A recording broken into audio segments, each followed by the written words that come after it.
I looked completely different when I was photographed by paparazzi in 2012. Her face was swollen. She had fuller lips. She wouldn't say what had changed, but something had. She remained silent as the rumors increased in volume for years. Then came the Oscars for 2025. Millions of people watched in silence as she and Billy Crystal took the stage. The woman they saw hardly resembled the Meg Ryan of the 90s. Lists of the things they believed she had done were created by plastic surgeons. The estimates were startling. What actually happened to the love of America? The reality is more nuanced than anyone could have predicted. Meg Ryan was born in Fairfield, Connecticut, on November 19, 1961. She was Margaret Mary Emily and Hira in full.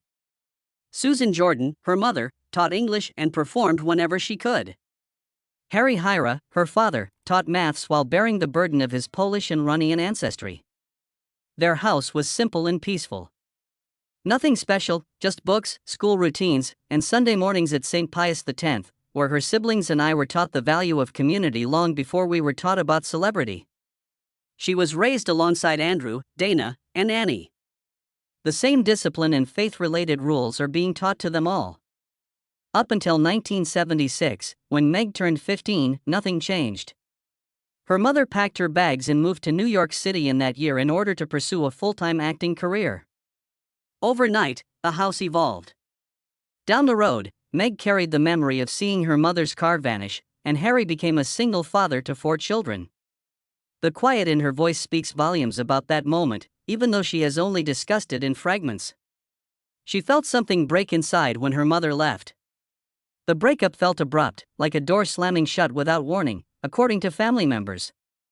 Meg understood enough to feel the pain even though she was only 15.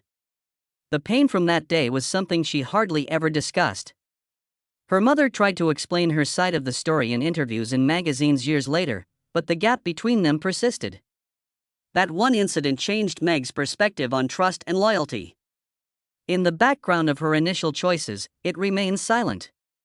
Even after Hollywood began to knock, I continued to move. She shocked everyone at Bethel High School by demonstrating her extraordinary abilities. She was chosen as the class's most attractive graduate in 1979. She won DECA regional competitions. She won a statewide beauty pageant at the age of 16, which helped her secure a scholarship to the University of Connecticut, and she was also recognized with the DAR Good Citizen Award. She first pursued a degree in journalism before transferring to New York University. Because of the cracks in her home, she put in a lot of effort to build her own stability. To cover living expenses, she started doing Burger King commercials. These brief moments in front of the camera served as the initial stepping stones on her journey to Hollywood. She was enrolled in NYU by 1981 and nearly finished her degree. Despite only being a semester away, she was cast as Betsy Montgomery in the soap opera As the World Turns. They gave her $550 every week. A young actress would consider that sum to be a lifeline. She chose to drop out of school and devote herself entirely to acting. Film proposals, she later claimed, started coming in her lap more quickly than she could handle them. In an era when quitting was a serious risk, it was a brave move. Her intuition, however, was correct. She was immediately thrust into the spotlight. She changed her name about the same period. Meg Ryan was born Margaret Hira. Hira was informed by Hollywood agencies that she felt too ethnic and that this could limit her chances. She adopted her grandmother's given name. The sound was clear and simple. It looked good on posters.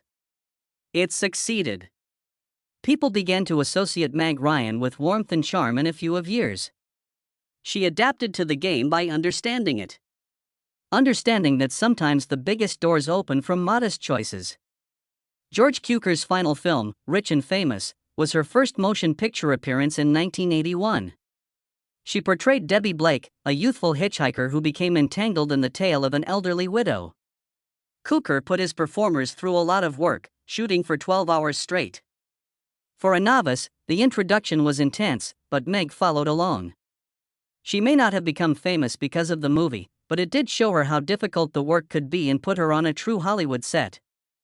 Additionally, she was put in a box too early because she was referred to be the innocent ingenue before she even knew what that term meant.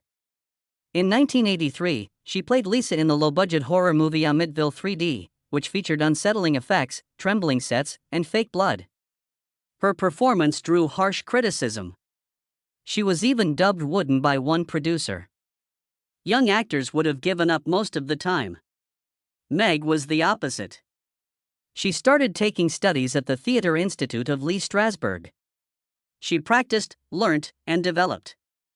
Although the film did not advance her career, the experience pushed her to grow stronger and better, moving her away from unmemorable parts and towards something more significant. She worked in the sitcom One of the Guys on NBC in 1982. She portrayed Mickey Rooney's vivacious sister, Lacey. 12 episodes later, the show was discontinued. In the end, she owed $5,000 and was forced to work as a waitress in Manhattan. At times, she tried out for 50 pilots a month. Although it was a difficult and humiliating time, she learned how to remain resilient and keep going in the face of rejection, a skill she would use often. Then, in 1986, she was cast in Top Gun as Carol Bradshaw. Tony Scott was drawn to Meg's chemistry with Tom Cruise out of more than 200 actresses who tried out. Sometimes the days lasted up to 16 hours. The F-14 simulators made her feel nauseous. Val Kilmer and she also argued, with her accusing him of being conceited. But the film made $357 million globally, making it a major smash. She was just 24 years old. The pay she received was 6-figure. However, the celebrity was the true shift. Hollywood instantly took notice of her face. She was the star of Armed and Dangerous that year. She even supported the movie with money from Top Gun since she had such high expectations. The comedy, however, hit the ground hard. Despite having a $12 million budget, it only made $15.9 million at the box office. It received 9% on Rotten Tomatoes. It was difficult for the director to collaborate with comedians. Scenes were immediately rewritten by Candy and Levy. Meg felt bewildered and disappointed. Hollywood reminded her that nothing is certain, despite her belief that Top Gun will elevate her. She played the role of Lydia Maxwell in the 1987 film Inner Space. Though the green screen labor was tough, it appeared to be enjoyable. She was claustrophobic after 8 weeks of filming scenes. Special effects specialists created miniaturized lung tissue using items like green onions. Although it was bizarre and draining, something genuine occurred while filming. Dennis Quaid fell in love with horror. Following their 1991 marriage, the film became a part of their journey on both a personal and professional level. Then the suspenseful DOA came out in 1988. She portrayed Sidney Fuller, a student captured in the final moments of a poisoned man. The film needed gory autopsy sequences. At the age of 26, Meg was confronted with pictures that profoundly affected her. In order to cope with the fear it evoked, she later said she needed therapy. It made her face feelings she never thought she would at that age. Although the character was grim, it gave her insight into her own emotional boundaries. It was almost surreal how Meg Ryan's well-known deli scene from When Harry Met Sally came together. In 1989, knowing she would have to stage an orgasm in front of a large crowd, she entered Katz's Deli. She did it while wearing a little smile that concealed her true level of anxiety. People still come to sit at the table where she once appeared to lose control, and it now has a plaque on it. Rob Reiner repeatedly asked Ryan to repeat the director's wife's concept, which she came up with in one fluid take. The crowd was authentic. The stress was genuine. She had to repeatedly play out the situation until it sounded perfect. Billy Crystal laughed so hard that he later remarked that powerful Joe Young would have been proud of her when Rob Reiner stood in front of her and demonstrated how to fake one. That iconic phrase, "I will have what she is having," which a diner delivered after witnessing her go for it, was the highlight. In the end, the film brought in $92 million, and Ryan received residuals of almost $15 million. It followed her everywhere and turned into one of the most significant scenes in her career. Throughout the remainder of the session, her capacity to improvise was evident. Drawing from her own life following her divorce, she spontaneously drew about 40% of Sally's anxious lines. It gave her character a sense of realism, but it also created problems. Billy Crystal enjoyed adding lib as well. Additionally, occasionally his quips caught her off guard. She left the set one day, trembling with annoyance, after he made fun of her phony chuckle. For a day, the shoot was on the verge of ending, until Rob Reiner intervened and helped them both relax. However, such brief outbursts of unfiltered emotion contributed significantly to the film's allure. Everything remained lively, humorous, and loose. These scenes influenced both the film and Ryan's development into a genuine romantic comedy star. Immediately following that was Joe vs. Volcano in 1990. She collaborated with Tom Hanks in the sweltering Hawaiian heat. The length of the days was often 14 hours. She portrayed Edie, Angelica, and Patricia, alternating between them while attempting to maintain mental equilibrium for each character. She occasionally seemed to have more vitality than Hanks, who later acknowledged that she did. Behind the scenes, everyone felt the pressure, but their on-screen relationship remained strong. In her scenes with Hanks, Ryan's desire for every performance to feel authentic occasionally came through. Nevertheless, her work demonstrated the breadth of her abilities and paved the way for deeper, more significant responsibilities. In 1991, however, something very different emerged. She was chosen by Oliver Stone to play Pamela Corson in The Doors because she wanted to comprehend Jim Morrison's universe. She immersed herself in her studies, even participating in supervised LSD sessions to observe the mental changes caused by the drug. Her agency was terrified that this would damage her reputation.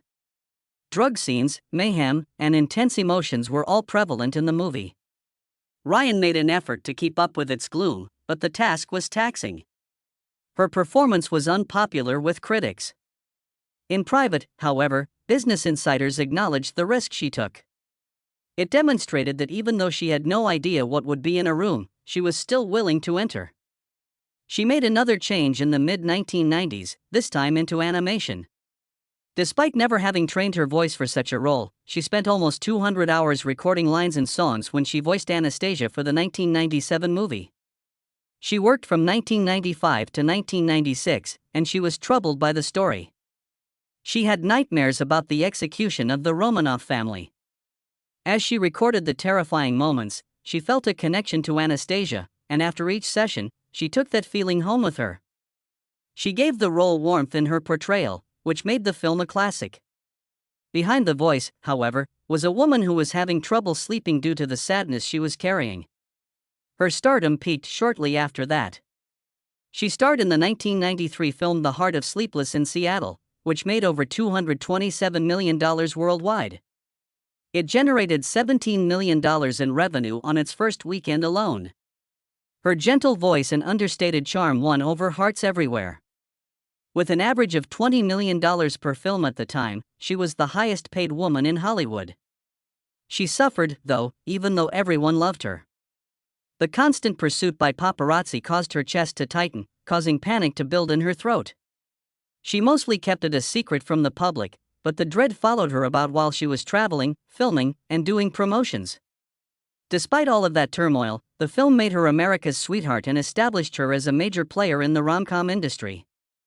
Her willingness to push herself was demonstrated in a particular scene on Sleepless in Seattle. On the Empire State Building, the grand finale was set. The majority of her stunts were self-performed since she wanted her steps to seem genuine. It was chilly outside. She dislocated her shoulder on the 102nd floor after slipping while sprinting. Even though the pain was so intense that she gasped, she persisted in trying to complete the scenario. Later, she had to have surgery and wear a sling while on the 1994 press tour for her next movie, IQ. Ryan's injury stunned everyone, but the real building's owners refused full access, thus the actual film scene was filmed on a replica in Seattle. Despite the pain, she concluded the tour as though nothing had happened. Then followed the 1994 film When a Man Loves a Woman.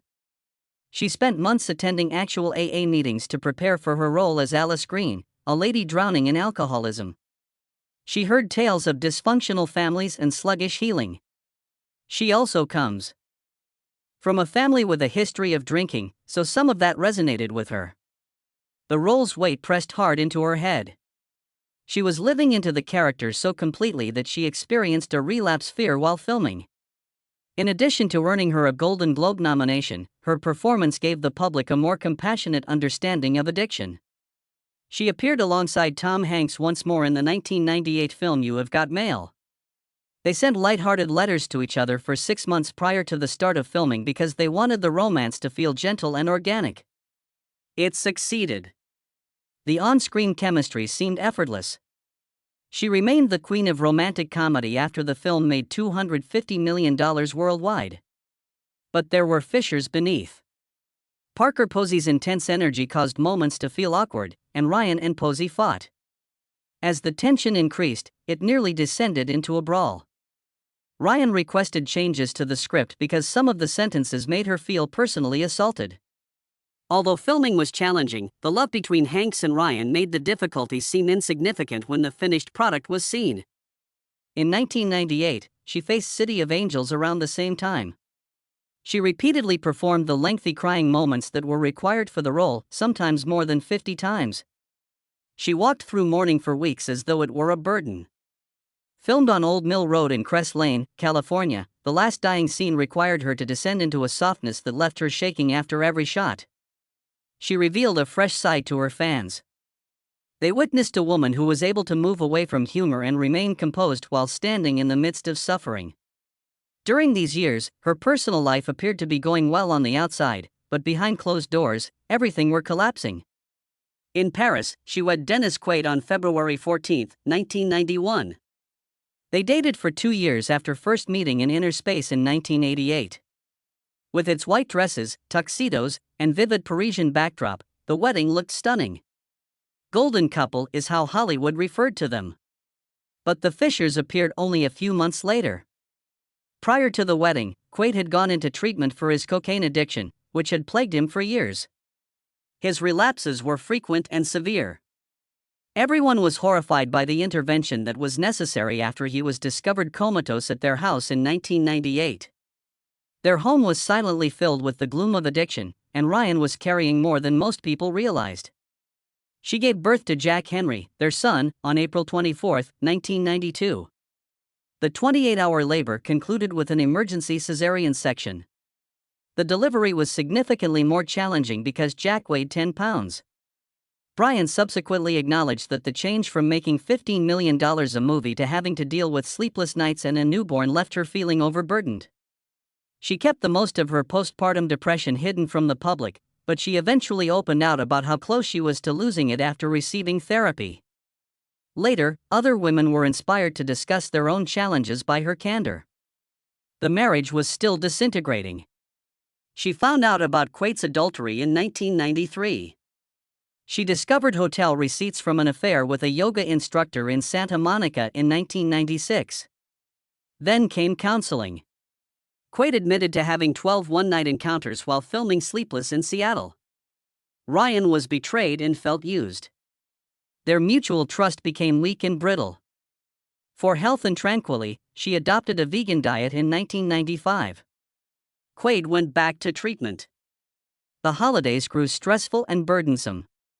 Then it all fell apart during Thanksgiving in 1997. After relapsing, Quaid destroyed a $50,000 vase that Tom Hanks had given them out of frustration. To keep Jack safe, Ryan concealed the incident from the media. However, the harm to the marriage got worse. She ultimately submitted a separate petition in 2000. She learned that Quaid had affairs for almost 8 of their 10 years together. The treachery was soul-crushing, she wrote in her notebooks. The battle for custody was fierce. She eventually got $10,000 a month in support and primary guardianship. Their public love story came to an end in 2001 with their divorce. After that, she concentrated on Jack, reassembling her life piece by piece. Gradually, she discovered a silent strength and decided to go forward without any attention, just herself. Meg Ryan had more weight on her shoulders than anyone could see when she arrived on the Proof of Life set in the middle of 1999. In a tense atmosphere, she portrayed Alice Bowman, a wife who had been abducted. The man attempting to help her was portrayed by Russell Crowe, and their chemistry was evident on camera. Before long, it also disappeared from the screen. She and Dennis Quaid were still married when a discreet affair began. Crowe secretly sent her a $5,000 diamond earring. It was photographed by paparazzi in June 2000, and the pictures were widely circulated by tabloids. When the trailers were released in October 2000, everyone started talking about it.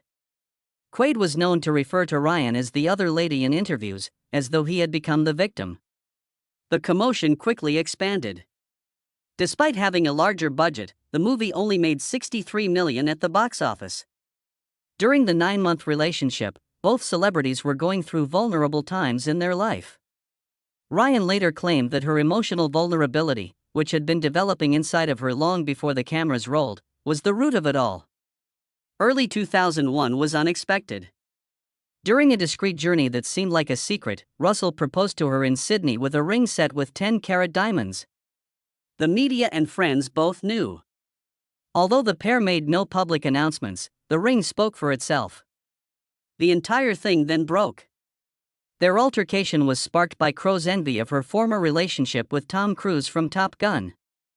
Following that dispute, Ryan took a solo flight back to New York. On that trip, she vowed to herself that she would never again pursue a romantic relationship with a co-star. That marked the end of the 9-month romance, leaving a path of damaged feelings and repercussions that affected her life and career. The public was next to arrive. Stories in the National Enquirer portrayed Crowe as violent. Quaid had been unfaithful long before she had met Crowe, Ryan said in a 2001 Vanity Fair interview. Many people refused to listen to her when she changed the narrative. A $12 million romantic comedy deal was cancelled by Miramax because executives thought her endearing image had faded. Studio executives believed the controversy had destroyed the impeccable image that brought her fame. Ryan disappeared for some time. She entered counseling. She remained by herself in Malibu. She made an effort to deal with the breakdown of her profession, marriage, and audience trust. A lengthy decline away from the heart of Hollywood began with this. Hanging Up was released in 2000 in the midst of all of this. She co-starred with Lisa Kudrow and Diane Keaton, but despite a $60 million budget, the movie only made $51.9 million at the box office. Due to custody disputes with Quaid, behind-the-scenes sources claim she arrived late more than 15 times. She once had a Jane Austen biopic, but that notoriety cost her it. The movie fell out of the top 10 in the US by the third week after its premiere.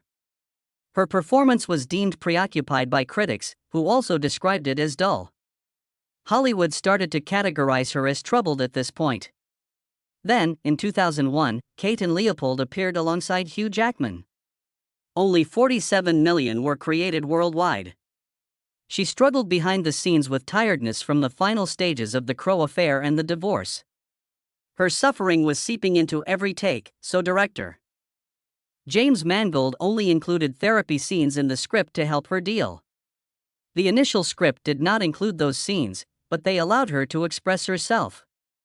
However, the poor box office performance validated the studio's pre-existing concerns. Her charm was becoming less accessible to the general public, and it was impossible to conceal the flaws. She then stunned everyone in the cut. In 2003, it had many private moments with Mark Ruffalo and was unvarnished. The sweet roles she had been stuck in were something she longed to escape. She was urged not to do it by her agent, who also cautioned that it would permanently damage her reputation as a rom-com star. But she did it. The reply was a shock. Why she would be nude was a question posed by critics. Talk show presenters questioned her devotion to her followers. Her status in popular cinema further declined as the movie lost $74 million. She was exclusively desired by Hollywood as America's sweetheart. They never let her develop. Then, in 2004, they ran into difficulties. She tried to disguise the 2 broken ribs she had while training with actual fighters. Because marketing teams were having trouble with her name, MGM put the movie on hold for 2 years. Because of the lengthy delay, she was only able to get the $15 million she had been promised for the project. Critics stated the story felt stale and referred to her as miscast. She then acknowledged that the entire ordeal exhausted her and made her feel even more cut off from the profession she had previously led. In 2008, the woman presented another opportunity. She was both the director and the star, yet the movie only made 26 million copies in the US and 50 million globally. Behind the scenes, Diane Keaton and I got into loud arguments about script cuts. It became acrid. The film was smashed by reviewers after it came out. Ryan left acting shortly after, in 2009, as she needed time away from the commotion and the setbacks. She resided in seclusion in New York from 2010 to 2014, concentrating on parenting Jack Quaid. Nearly 20 rom-com scripts were rejected by her. While Jack followed his own path, she shielded him from the business and encouraged him to lead a regular life. In 2009, he had an appearance in Adventureland before enrolling at Tisch School of the Arts. After 3 years, he left to focus on acting full-time.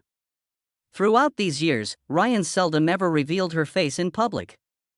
By keeping her world small and concentrating solely on her baby, she created a life that felt different from the one she had before. Then, in 2012, paparazzi pictures surfaced, revealing a swollen face.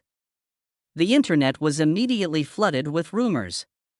Her looks appeared altered, and her lips appeared larger, according to others. She would not affirm anything. She wouldn't say no to anything. The dispute was exacerbated by the quiet. Some blamed it on aging. Others claimed that something different had occurred. The murmurs followed her everywhere, and those pictures became an integral part of her public persona. She tried something different in 2015 when she directed Ithaca for the first time. The studios refused to back the $5 million budget, so she had to pay for 30% of it herself. In Virginia, filming lasted just 25 days. For a cameo, Tom Hanks joined. Despite receiving mediocre reviews, the movie gave her a renewed sense of direction as a filmmaker. In the same year, she starred in Fangirl, a tiny independent film that debuted at the June 2015 LA Film Festival. Her dreams of reaching a wider audience were harmed by the fact that it was never widely released in theaters. She later pursued directing studies at Sundance Labs, further departing from the previous persona that had characterized her. Her private life remained turbulent. She had an intermittent relationship with John Mellenchamp from 2010 and 2019. Due to the stress caused by his bipolar episodes, he dissolved the relationship by email in 2014. He soon made an appearance with a 23-year-old woman. In confidential court documents, Ryan described those years as extremely taxing. They were engaged in 2018 and parted ways permanently in October 2019. In 2019, Jack then got the boys. Ryan discreetly assisted him in recording his 2021 audition tape, but she didn't sign it. She desired for him to have a unique identity. She supported him and helped him get through the hurtful remarks about his appearance he had to cope with in 2016. Their collaboration became more solid. He publicly stood up for her, and she privately supported him. Then, with what happens later in 2023, she returned to the public eye. She was both the director and the star of the $2 million production. It debuted on November 3, 2023, and garnered $3.4 million globally, including $1.5 million over its first weekend in 1,492 theaters. Some critics thought her performance was good, while others didn't. It did, however, demonstrate her willingness to try again. 2 years later, she and Billy Crystal presented Best Picture at the 2025 Oscars. When viewers saw her, they froze. A wave of memes was generated by her looks. People reported softer eyes, tighter skin, and altered lips. Beverly Hills plastic surgeon Dr. Samuel Gulpanian stated that the change started between 2006 and 2011 and mentioned potential fillers, brow lifts, and small facelifts. She reportedly spent more over $100,000 on operations by 2025, according to many. Some supported her, claiming that she had been under siege from the industry for decades. At last, she spoke. She discussed body dysmorphia in a podcast interview in 2025. The rumors of surgery were disregarded by her as foolish cruelty. She also disclosed how much the divorce and the affair had broken her. She acknowledged that she had considered quitting Hollywood completely due to the embarrassment. She claimed to be emotionally shattered and sabotaged. Many listeners were moved by the honesty. She launched her own production business in 2024. Her 2001 custody dispute with Quaid, which cost her over $2 million, was the subject of one of the first projects. By keeping Jack away from the project, she shielded him from past trauma. Her intended narratives were based on actual suffering and featured the voices of marginalized women. It was included into her latest chapter in front of the camera. She claims that at 63, she is becoming more authentic. The fresh appearance makes people turn to stare twice. She claims that the previous version of herself is being shed. A Netflix series about historical Hollywood scandals was also revealed by her. She will serve as both narrator and executive producer, and it is scheduled for release in late 2025. She wishes to share the tales of her past experiences. Tales about the darkest moments of fame, pressure, and secrets.